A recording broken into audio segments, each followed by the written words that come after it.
Hi అండి అందరికీ. ఉసిరికాయ నిలువ పచ్చడి ఎలా చేయాలో చూపించబోతున్నానండి. ఇలా ఉసిరికాయ పచ్చడి చేసి వేడివేడి అన్నంలో తింటే టేస్ట్లో బెస్ట్ అనాల్సిందేనండి. ఎన్నో పోషకాలు ఉన్న ఉసిరికాయతో నిలువ పచ్చడి చేసుకుంటే సూపర్ టేస్టీగా ఉంటుంది. ఈ ఉసిరికాయ నిలువ పచ్చడి కోసం నేను 1/2 కేజీ ఉసిరికాయలు తీసుకున్నాను. ఈ ఉసిరికాయ నిలువ పచ్చడి కోసం నేను చిన్న సైజు ఉసిరికాయలు తీసుకున్నాను. ఒక బౌల్లో వాటర్ తీసుకొని ఉసిరికాయలు వేసి నీట్గా 2-3 సార్లు కడగాలి. ఇలా వాష్ చేసిన ఉసిరికాయల్ని వేరొక బౌల్లో తీసుకొని పొడి క్లాత్తో నీట్గా తడి లేకుండా తుడిచి పక్కన ఆరబెట్టుకోవాలి. నిల్వ పచ్చళ్ళు చేసేటప్పుడు అసలు తడి తగలకుండా చూసుకోవాలండి, లేకపోతే బూజు పట్టేస్తాయి.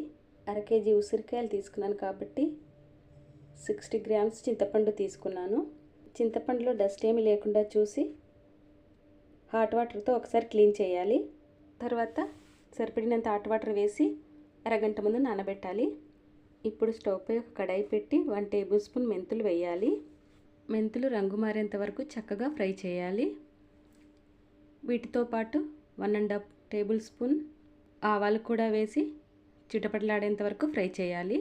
ఈ రెండింటిని పక్కన చల్లారబెట్టుకోవాలి. అదే కడాయిలో 200 గ్రామ్స్ దాకా ఆయిల్ వేయాలి. ఆయిల్ కాస్త వేడయ్యాక ఉసిరికాయలని వేసి ఫ్రై చేయాలి. ఉసిరికాయలు బాగా ఫ్రై చేయాలండి, లోపల తడి ఏమైనా ఉంటే బూజు పట్టేస్తాయి. ఉసిరికాయలు ఫ్రై అయినాయా లేదా అని ఇలా చెక్ చేసుకోవచ్చండి ఫోర్కుతో. చూడండి, చక్కగా ఫ్రై అయినాయి. ఇప్పుడు వీటిని తీసి పక్కన పెట్టుకోవాలి. బౌల్లో ఉంచేయకుండా ఒక ప్లేట్లో ఆరబెట్టాలి. అదే కడాయిలో 1 టేబుల్ స్పూన్ ఆవాలు, 7-8 ఎండుమిరపకాయలు వేసి 1 నిమిషం పాటు ఫ్రై చేయాలి. అలాగే 1/2 టీ స్పూన్ ఇంగువ, 7-8 వెల్లుల్లి రెబ్బలు వేసి చక్కగా కలుపుతూ ఫ్రై చేయాలి.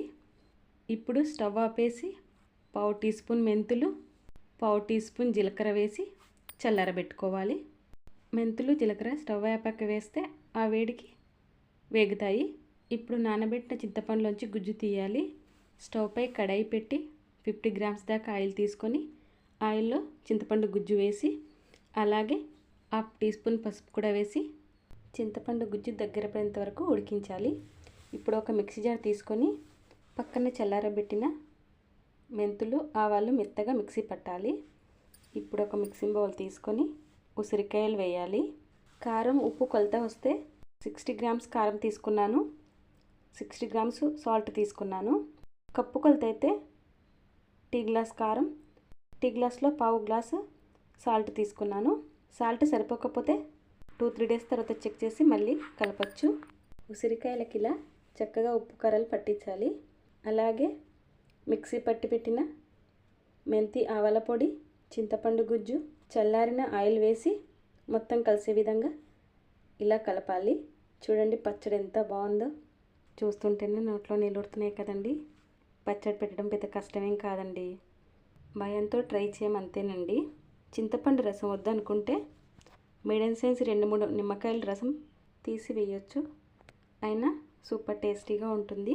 వేడి వేడి అన్నంలో పచ్చడి వేసుకొని తింటే ఉంటుందండి, ఆహా అని అనాల్సిందే.